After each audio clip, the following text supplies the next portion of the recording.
नमः सिद्धेभ्यः। ॐ नमः सिद्धेभ्यः। ॐ नमः सिद्धेभ्यः। श्रीपञ्चकल्याणमहार्हणार्हा भागात्मभाग्यातिशयैरुपेताः तीर्थङ्कराः केवलिनश्च शेषाः स्वस्ति किर्यां नो भीष्मा वहन्तु। ईशुद्धमूलोत्तरषद्गुणानां माधारभावा दन्गारिसंज्ञा निर्ग्रन्थवर्या निर्वद्धचर्या स्वस्ति किर्यां नो भीष्मा वहन्तु। देवादिदेव 1008 कैवल्य कमलापति श्री आदिनाथ भगवान की, देवादिदेव 1008 श्री शांतिनाथ भगवान की, देवादिदेव 1008 वर्तमान शासनायक महावीर भगवान की, परम पूज्य 108 आचार्य प्रवर गुरुवर श्री विद्यासागर जी महामरियाज की, 3 कम 9 करोड़ मरियाजों की, पूज्यवर मुनि श्री विमल सागर जी महाराज की, समस्त मुनि संघ की, धर्म स्नेही भव्यात्माओं, मौसम जो है वह आँख में चोली का खेल खेल रहा है।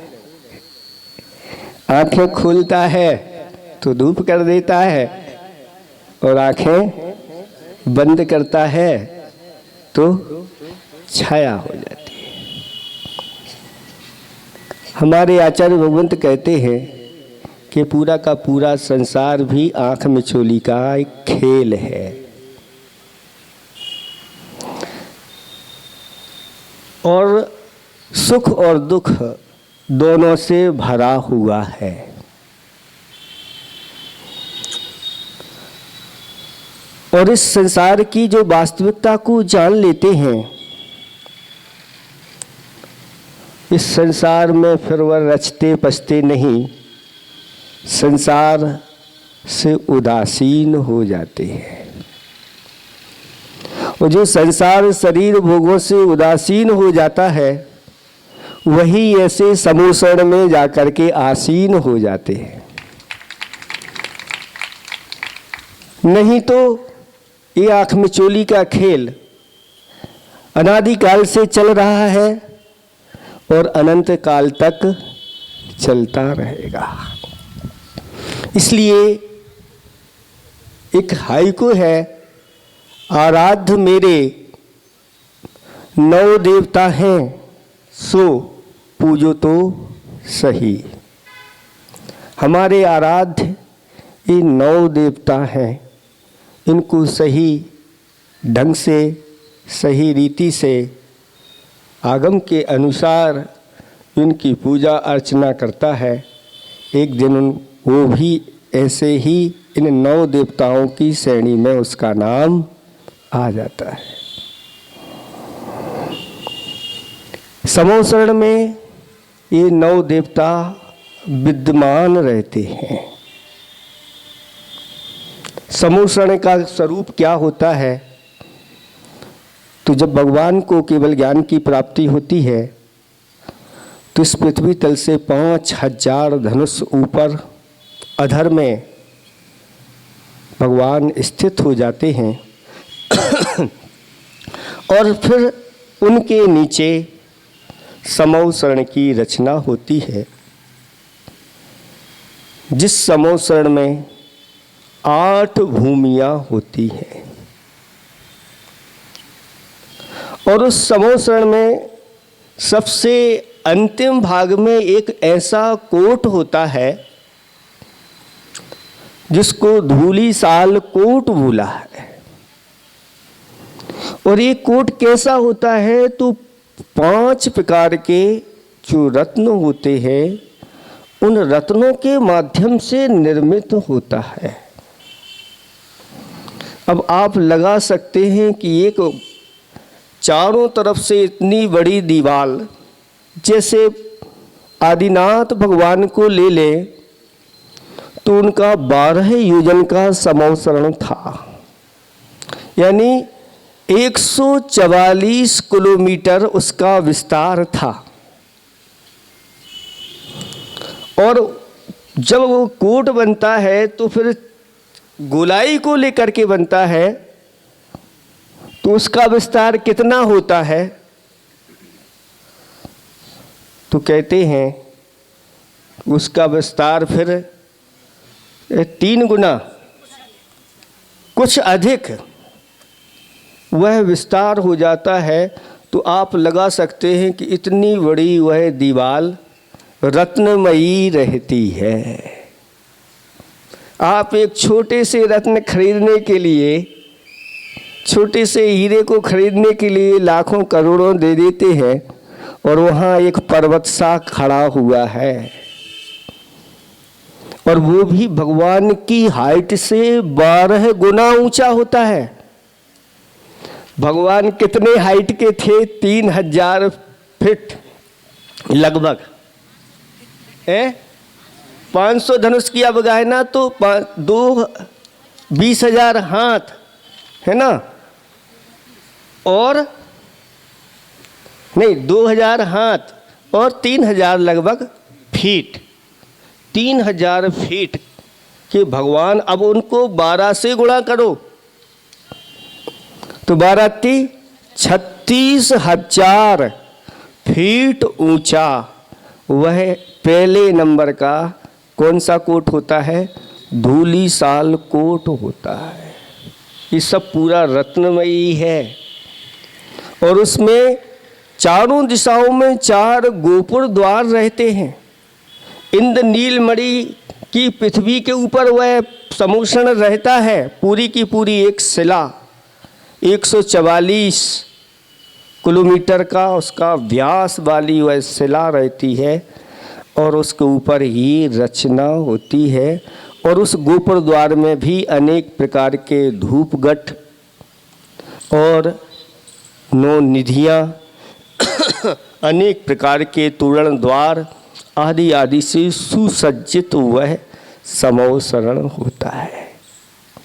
और उस समौसरण के चारों द्वार पर देवगण बैठे रहते हैं और आपके लिए कहते हैं आइए आपका स्वागत है। डंडा लिए रहते हैं, लेकिन वो आपको डंडा नहीं मारते। वो ऐसे वॉलेंटियर है कि डंडा, हाँ कोई अगर यदवा तदवा प्रवृत्ति करने लगे, विरुद्ध करने लगे जो भगवान का नाम न ले और प्रवेश कर जाए, चलो यहाँ तुम्हारा कोई काम नहीं है। लेकिन जैसे ही जय जयकार की आदिनाथ भगवान की, आइए आपका स्वागत है। ऐसे ही जब जिनालय बनाए जाते हैं, एक जिनालय कहा गया है एक समौसण का प्रतीक होता है। जब इतना खर्च करते हैं आप लोग, तो ऐसा भी कुछ खर्च करो कि 2 व्यक्ति वहाँ पर बैठ जाए, वो जो जिनालय आए, आइए भाई आपका जिनेंद्र भगवान के जिनालय में स्वागत है। अगर इतना करने लगो तो सबसे ज़्यादा भीड़ समोसर में हो जाएगी कि भैया वहाँ तो स्वागत है। कितने सम्मान के साथ बुलाते हैं। ये विधि आप लोगों को सीख लेना चाहिए, और इसके बदले में और दूसरी चीज़ें मिलती हैं, हटो भागो यहाँ से, यहाँ खड़ नहीं होना, ये नहीं होना, वो नहीं होना, आदि आदि। तो फिर लोग जो आते हैं वो भी धीरे धीरे कहाँ से कहाँ चले जाते हैं। इसलिए जहाँ भी जिनालय है वहाँ पर आप अच्छी तरह से एक दूसरे का सम्मान करिए, एक दूसरे को आगे बढ़ाइए और प्रशंसा कर दीजिए, अहो आप यहाँ पधारे हैं, आप धन्य हैं, आपका जीवन धन्य है, और आपसे मिलकर हम भी धन्य हो गए जो ऐसे दीपसाज गुरु की शरण में आते हैं। फिर उस गोपुर द्वार से जैसे ही प्रवेश करते हैं तो प्रथम भूमि आती है और प्रथम भूमि का नाम चैत्य प्रासाद भूमि है। और जैसे ही उस द्वार से प्रवेश करते हैं सीधी बीथी भगवान की जो गंधकुटी होती है वहाँ तक सीधा वह रास्ता चला जाता है। लेकिन जैसे ही उस द्वार से आगे बढ़ते हैं तो सबसे पहले मानस स्तंभ मिलता है। उस मानस स्तंभ में स्वर्णमयी प्रतिमाएं विराजमान रहती हैं और मानस स्तंभ रत्नमयी होता है। 3 इस प्रकार से कटनी होते हुए 3 मेखलाओं के द्वारा फिर ऊपर जाकर के मानस स्तंभ रहता है। ये मानस स्तंभ खुला है, ऐसा 3 उस प्रकार के परकोटा बनते हैं, चारों उन परकोटों में द्वार रहते हैं और फिर आकर के ऊपर ऐसे प्रवेश करते हैं। और उस मानस स्तंभ के चारों तरफ बावड़ियां होती हैं। उन बावड़ियों में से पानी बहता हुआ कुंडों में जाता है और उस कुंड में से सभी लोग निकल करके जाते हैं, जिससे उनके पैर में लगी हुई धूली जो है वह धुल जाती है। चाहे मनुष्य हो वो चाहे पशु हो, आप लोग तो है हाथ में लेकर के और फिर पैर धो लेते हैं, आदि आदि व्यवस्था होती है।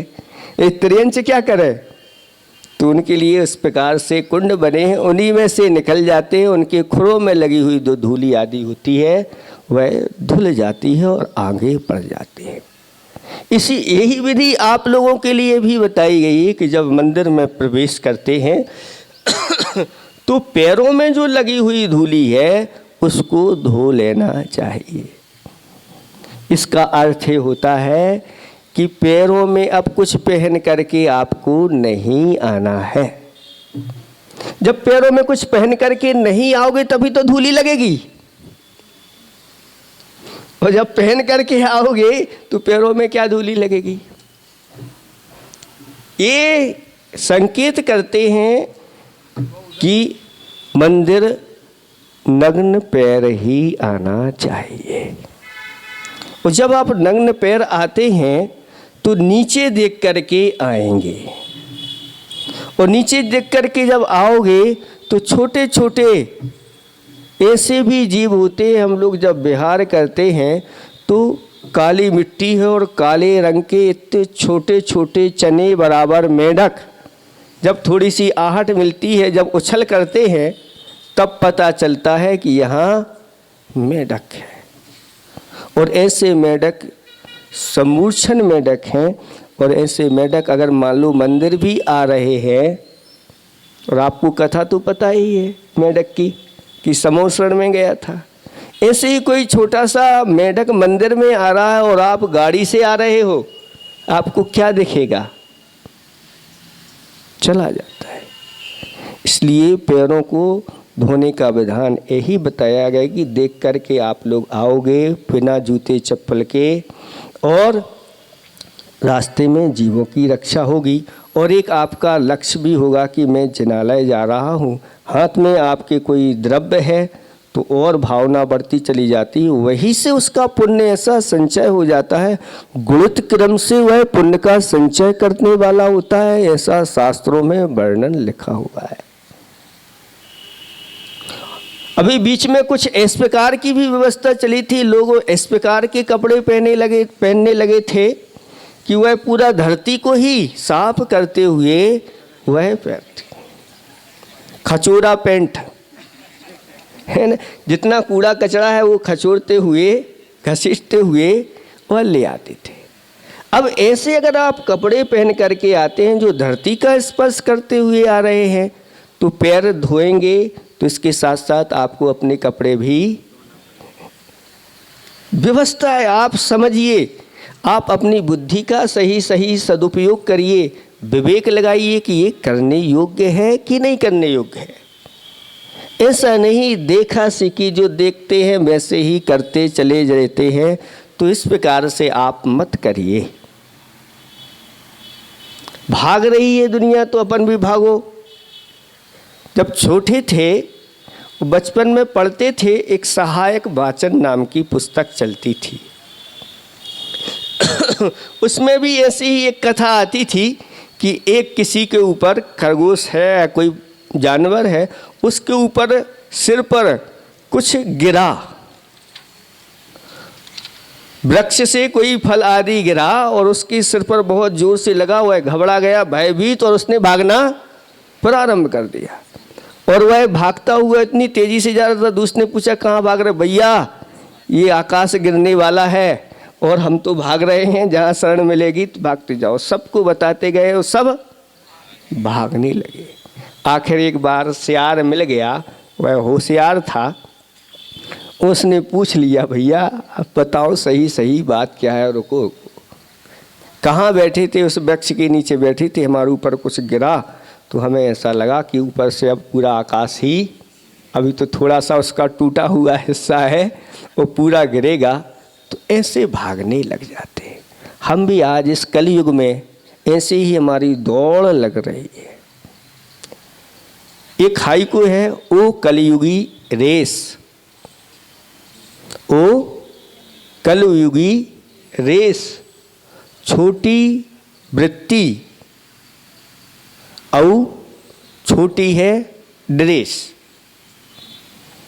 आज ये रेस होती जा रही। हमारी जो वृत्तियां हैं, आचरण है, बहुत निम्न स्तर का होता चला जा रहा है और उसको हम क्या मानते हैं? बहुत हाईटेक। लेकिन अगर हम अपने आगम के अनुसार देखें, भगवान की वाणी के अनुसार देखें, गुरुओं की वाणी के अनुसार देखें, तो बहुत ही वह निम्न स्तर का होता है। और धीरे धीरे ड्रेस भी छोटी होती चली जा रही है। या तो इतनी बड़ी हो जाएगी कि धरती से ही, धरती को ही सब कूड़ा करकट छोड़ते लेते हुए चले आएंगे, या फिर बिल्कुल और छोटी होती। ये सब चीज़ें जो हो रही हैं, ये सब देखा देखी हो रही है। फटे कपड़े का भी जमाना आ गया था अभी बीच में। बीच में इस प्रकार से आ गया था और फटे कपड़े महंगे बिकने लगे थे। अब भी बिक रहे हो।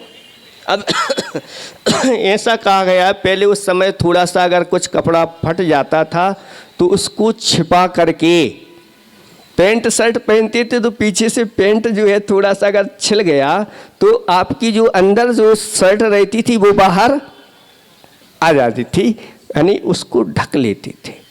आज उसको ढकने का काम नहीं, आज उसको उजागर करने की पद्धति आ रही है। और ज्योतिष आदि ग्रंथों में कहा है कि ऐसे फटे कपड़े पहनने वालों की बुद्धि भी फट जाती है, जुड़ती नहीं है। छिन्न भिन्न आदि एक दोष होते हैं और ये दरिद्रता अपने जीवन में लाते हैं।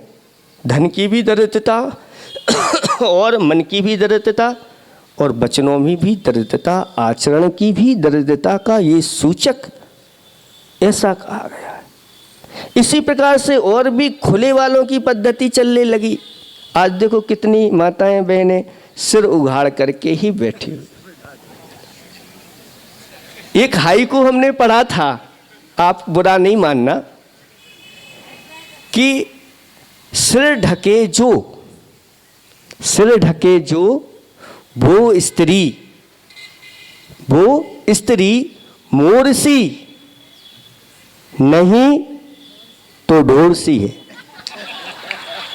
और उसमें एक चित्र बना था कि एक भारतीय महिला है, सिर ढके हुए है और साड़ी आदि पहने हुए है, और दूसरी तरफ एक जिराफ स्त्री का रूप बनाया और टी शर्ट में है और उसका पूरा सिर उखड़ा टी शर्ट और जीन्स आदि पहने हुए।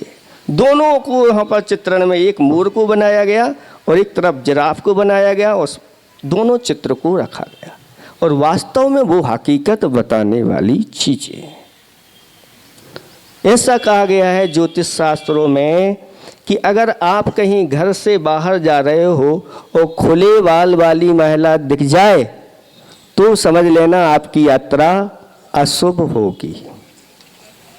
ये सब हम कुछ भूल चुके हैं, हमें जानकारी ही नहीं कि हम इस शुभ रूप में जा रहे हैं कि अशुभ रूप में जा रहे हैं, इसके परिणाम क्या होते हैं, ये सब भूलते चले जा रहे हैं। और फैशन का ऐसा युग चालू है, क्या दो दौड़ें हैं, एक सिंह की दौड़ है और एक गधों की दौड़ है।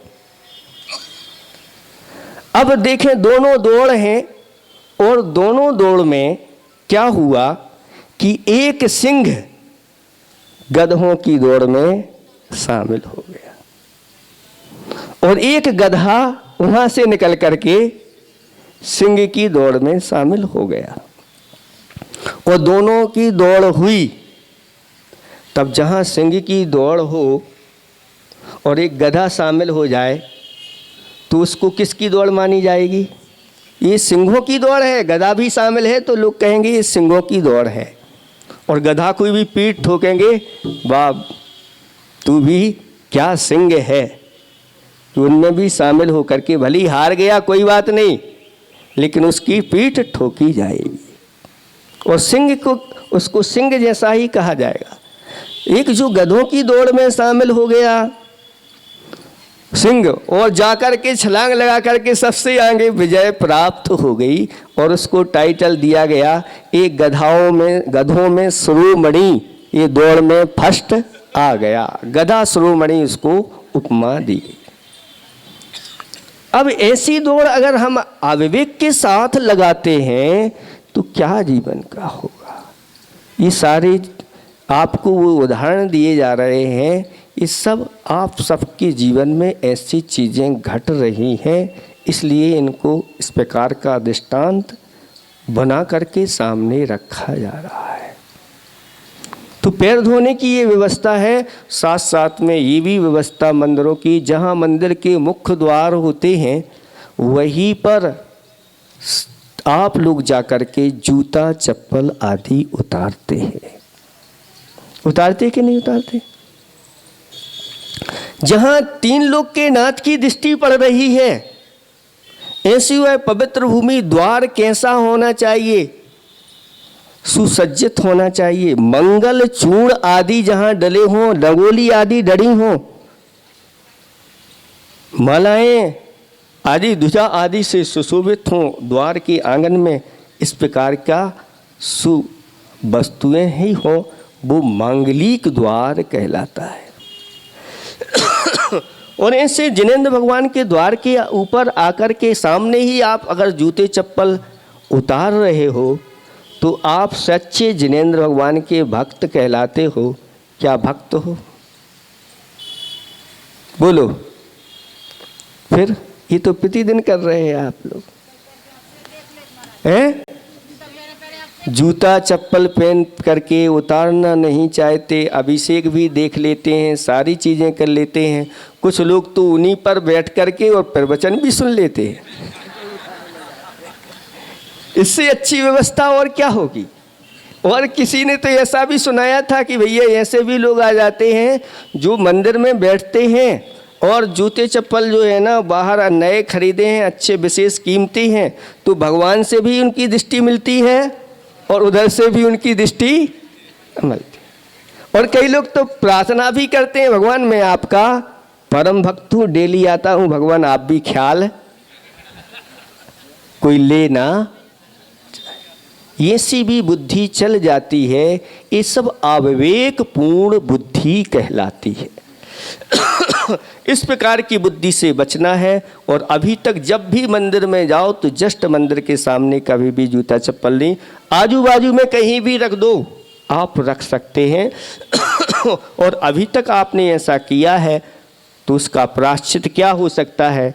तो अभी तक तो हमने ऐसा किया है, लेकिन अब इसका प्रायश्चित तो यही है कि अच्छी अच्छी आप रंगोली हाथ में ले जाओ और भगवान के सामने रंगोली डालो।